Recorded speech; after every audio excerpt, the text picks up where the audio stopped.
ஆன்மீக நண்பர்கள் அனைவருக்கும் உங்கள் பாலாவின் இனிய நல்வணக்கம். இந்த நாள் உங்கள் அனைவருக்கும் இனிய நாளாக அமையட்டும். 2026ஆம் ஆண்டின் முதல் சூரிய கிரகணம் எந்த நாளில் வருது, எந்த நேரத்தில் வருது, இந்தியாவில் இந்த கிரகணத்தை நம்ம பார்க்க முடியுமா? வேற எந்த நாடுகள்லாம் இந்த கிரகணம் தெரியும்? அது கூடயே பார்த்தீங்கன்னா கிரகணம் ஏற்படுவதற்கு அறிவியல் ரீதியான காரணங்கள் என்ன, ஆன்மீக ரீதியா என்ன காரணங்கள் சொல்லப்படுது? இந்த கிரகண நேரத்துல பாம்பு சூரியனையும் நிலாவையும் விழுங்குது அப்படின்னு சொல்றாங்களே, அதுக்கு பின்னாடி இருக்கிற புராண கதை என்ன? ராவணனுடைய அழிவிற்கு இந்த ராகு கேது காரணம் அப்படின்னு சொல்றாங்களே, இது எதனால சொல்லப்படுது? இப்படி பலவிதமான ஆன்மீக தகவலை எடுத்து சொல்லியிருக்கேன். அது கூடயே பாத்தீங்கன்னா கர்ப்பிணி பெண்களும் மற்ற மக்களும் கிரகண நேரத்துல என்ன செய்யணும், என்ன செய்யக்கூடாது, அது பத்தின ஆன்மீக தகவலையும் மிக தெளிவா எடுத்து சொல்லியிருக்கேன். அதனால பதிவை கடைசி வரைக்கும் முழுமையா பாருங்க. அப்பதான் நான் சொல்ல வந்த தகவல்கள் முழுவதுமே உங்களுக்கு சேரும். வாங்க பதிவுக்குள்ள படலாம்.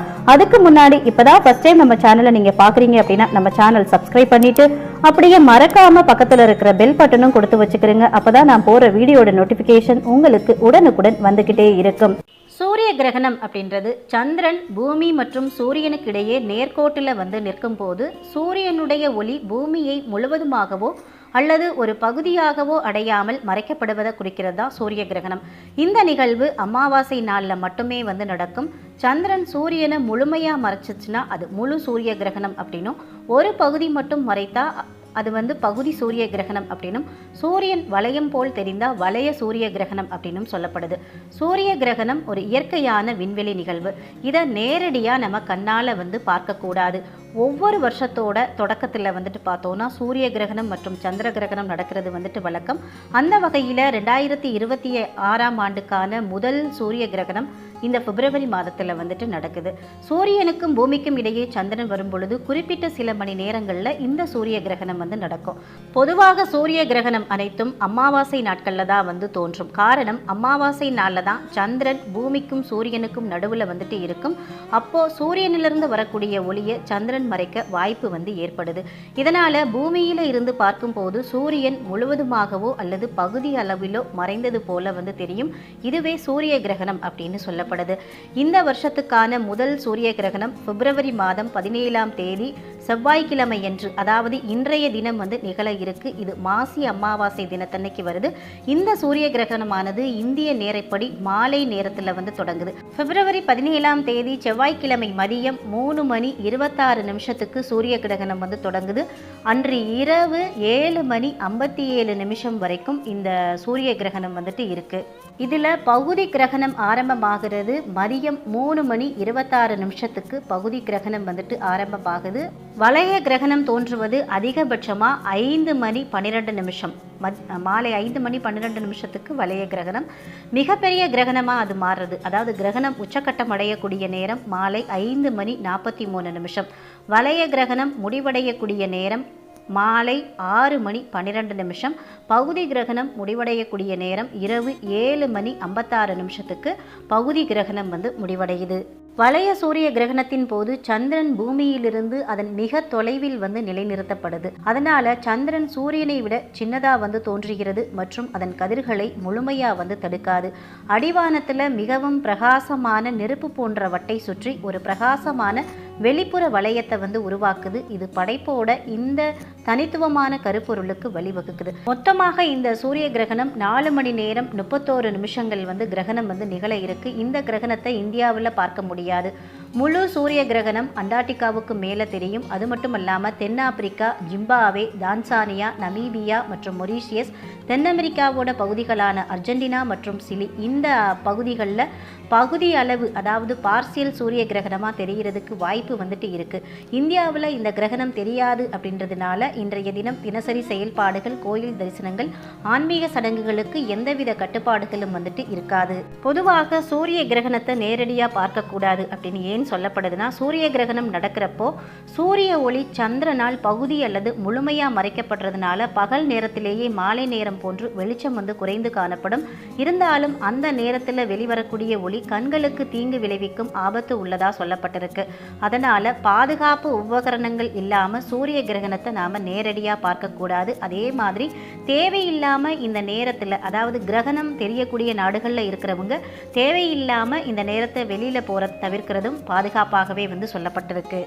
இந்த சூரிய கிரகணத்தை இந்தியாவில் பார்க்க முடியாது அப்படின்னு சொல்லப்படுது. இருந்தாலும் ஆன்மீக ரீதியாக சூரிய கிரகணம் அப்படின்றது பகல் பொழுதுல நடக்கிறதுனால அதிக முக்கியத்துவம் வாய்ந்ததாகவும் சொல்லப்பட்டிருக்கு. இந்த நாளில் சில குறிப்பிட்ட விஷயங்களை கடைபிடிக்கவும் நாம் சில குறிப்பிட்ட விஷயங்களை தவிர்க்கவும் வேணும் அப்படின்னு சொல்லப்பட்டிருக்கு. இதனால் சில தீமையான விளைவுகள் ஏற்படுவதிலிருந்து நம்ம தப்பிச்சுக்க முடியும் அப்படின்னும் ஆன்மீக ரீதியான காரணங்கள் சொல்லப்படுது.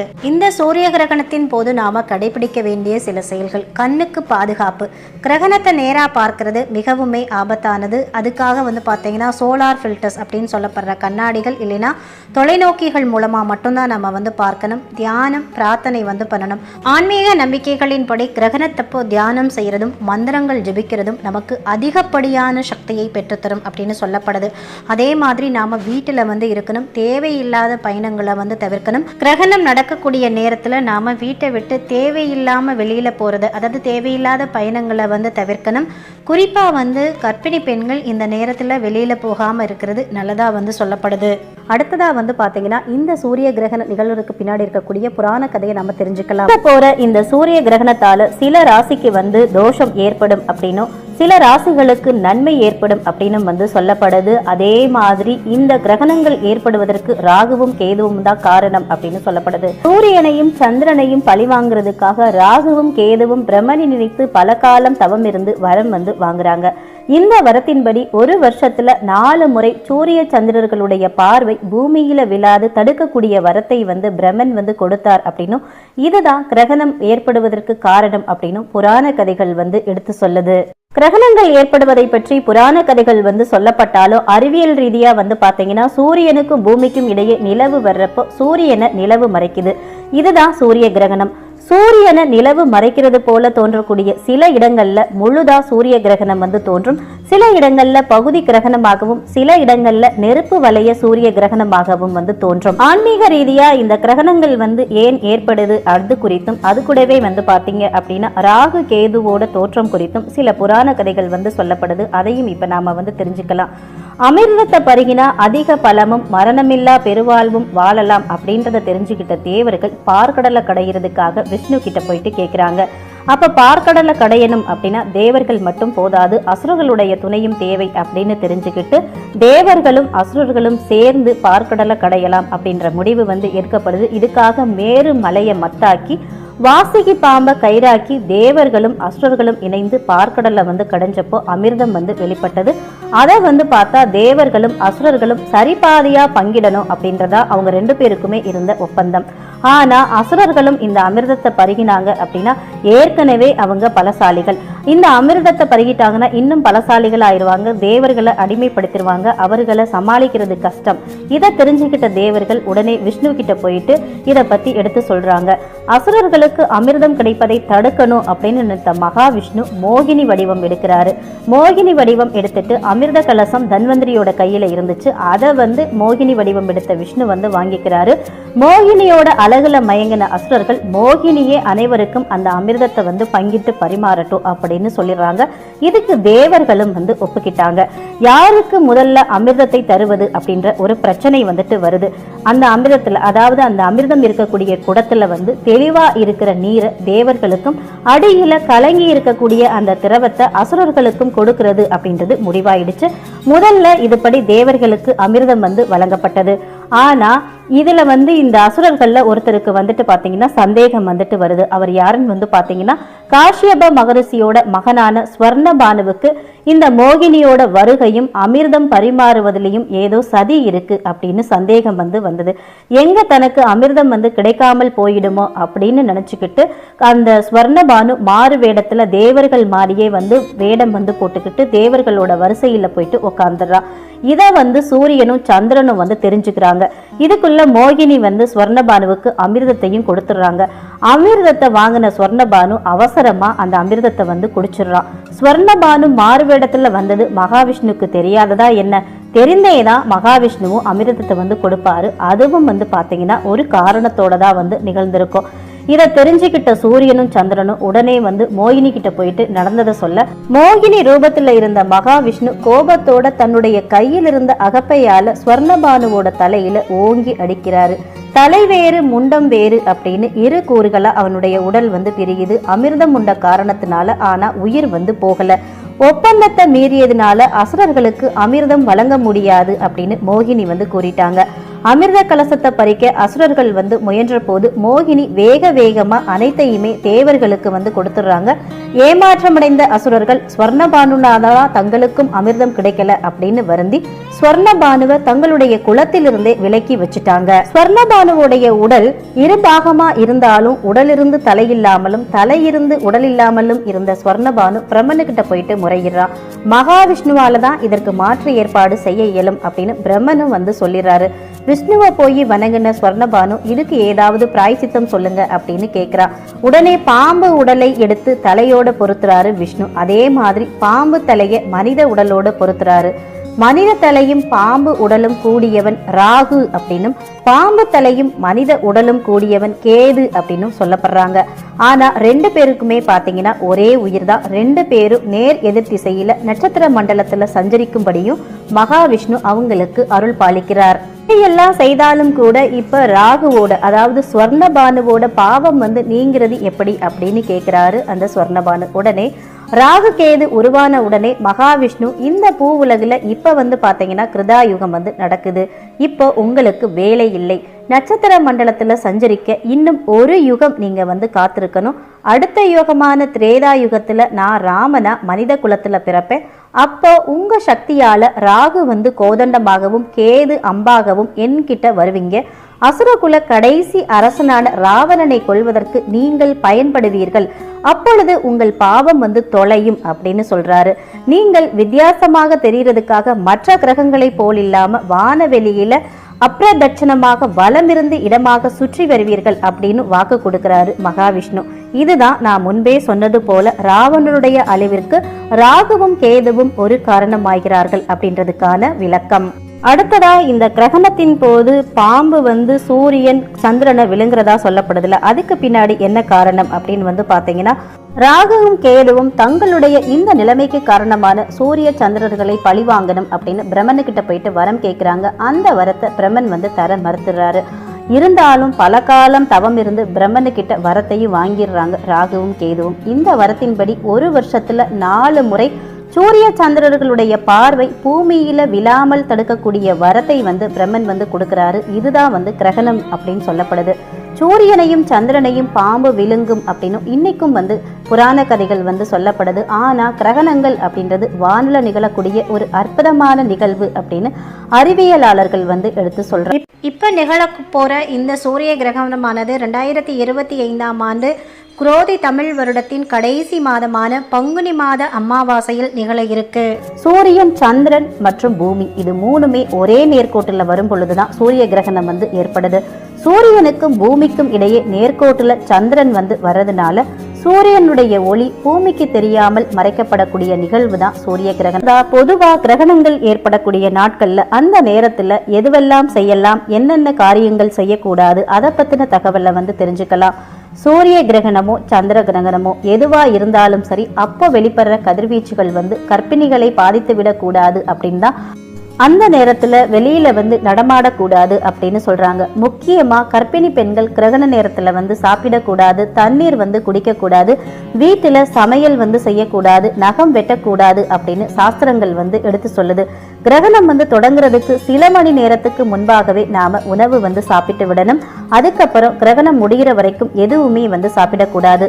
முதியவர்கள், குழந்தைகள், கருவுற்ற பெண்கள் இவங்களுக்கு இந்த விஷயத்துல விதிவிலக்கு வந்து கொடுத்திருக்காங்க.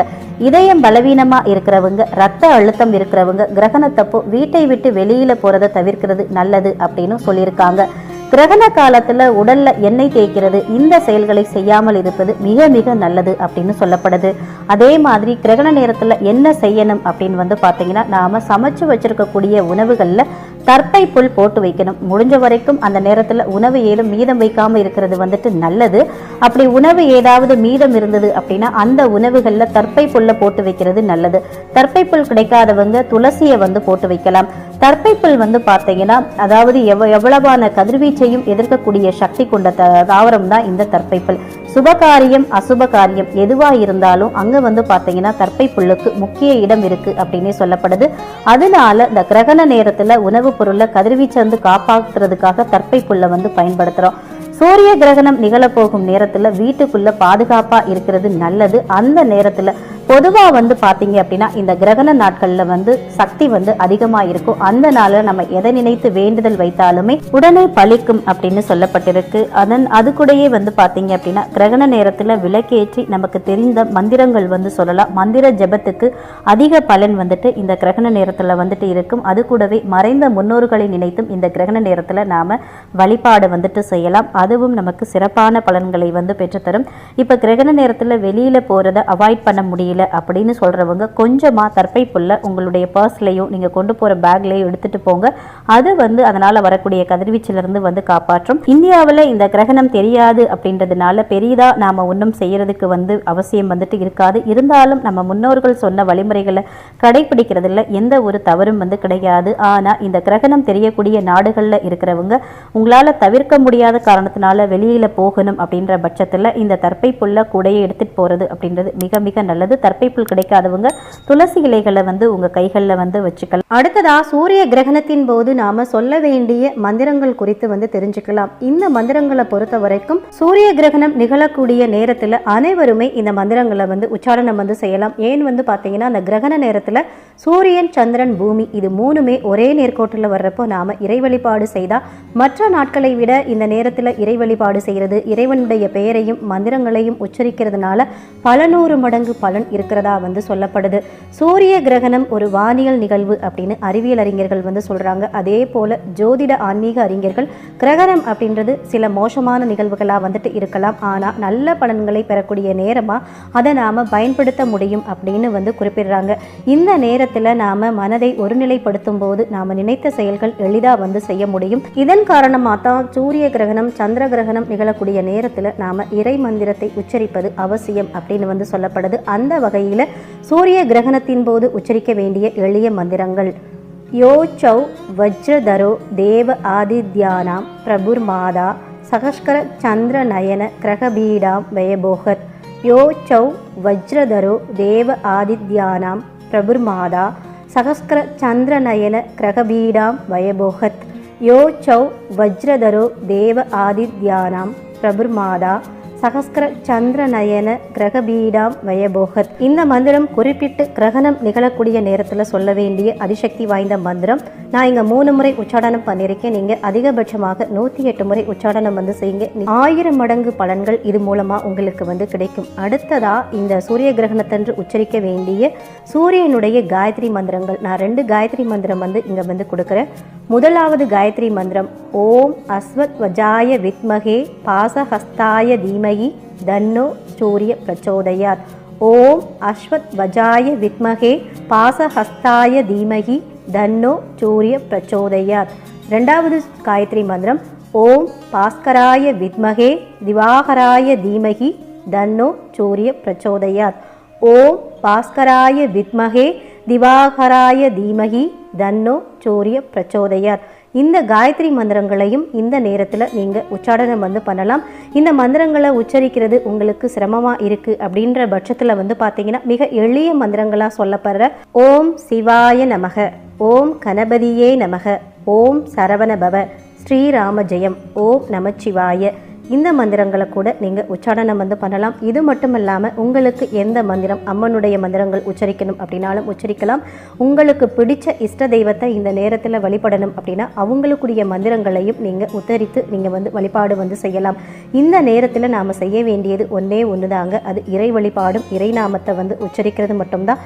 இதனால் வந்து பார்த்தீங்கன்னா பல மடங்கு இறையருளை வந்து பெற முடியும். அது மட்டும் இல்லாமல் நமக்கு இருக்கக்கூடிய பலவிதமான தோஷங்கள் வந்து நீங்கும் அப்படின்னு வந்து சொல்லப்படுது. சொல்லப்படுது. குறிப்பாக கர்ப்பிணி பெண்கள் இந்த நேரத்தில் இந்த மந்திர உச்சாடனம் செய்வது மிக மிக சிறப்பாக சொல்லப்பட்டிருக்கு. ஏன்னா கர்ப்பிணி பெண்களுக்கு மட்டுமல்லாமல் அவங்க வயிற்றில் இருக்கக்கூடிய குழந்தைக்கும் இது பலவிதமான நன்மைகளை பெற்றுத்தரும். அதனால் கர்ப்பிணி பெண்கள் இந்த நேரத்தில் மந்திரங்களை உச்சரிக்க தவறாதீங்க. கண்டிப்பாக மந்திரங்களை உச்சரித்து பயன்பெறணும் அப்படின்னு கேட்டுக்கிறேன். அடுத்ததா இந்த கிரகணம் தெரியக்கூடிய நாடுகளில் இருக்கிறவங்க கிரகணம் முடிஞ்சதுக்கு அப்புறமா வீடெல்லாம் சுத்தம் பண்ணிட்டு மஞ்சளும் கொஞ்சம் கல்லுப்பும் போட்டு வீடை சுத்தம் பண்ணிட்டு தண்ணி ஊற்றி வீடை சுத்தம் பண்ணிட்டு நீங்களும் தலைக்கு குளிச்சுட்டு மறுபடியும் ஒரு முறை சுவாமி வழிபாடு செய்யணும் அப்படின்னு சொல்லப்பட்டிருக்கு. இந்தியாவில் இருக்கிறவங்க இதை கடைபிடிக்கணும் அப்படின்ற அவசியம் இல்லை. கடைபிடித்தாலும் எந்த ஒரு தவறும் இல்லை அப்படின்னு சொல்லப்படுது. இப்ப சொன்ன இந்த பதிவுல சொல்லப்பட்ட அனைத்து விஷயங்களுமே உங்களுக்கு மிகவும் பயனுள்ள தகவலா இருந்திருக்கும் நினைக்கிறேன். இந்த பதிவு பிடிச்சிருந்தா லைக் பண்ணி உங்க நண்பர்களுக்கும் ஃபேமிலி மெம்பர்ஸ்க்கும் ஷேர் பண்ணுங்க. அவங்களும் பார்த்து பயன்பெறட்டும். இந்த பதிவை பத்தின கருத்துக்களையும் உங்களுடைய சந்தேகங்களையும் கமெண்ட் செக்ஷன்ல சொல்லுங்க. அடுத்த ஒரு நல்ல பதிவில் சந்திப்போம். அதுவரை உங்களிடமிருந்து விடைபெறுவது உங்கள் பாலா. நன்றி, வணக்கம், வாழ்க வளமுடன்.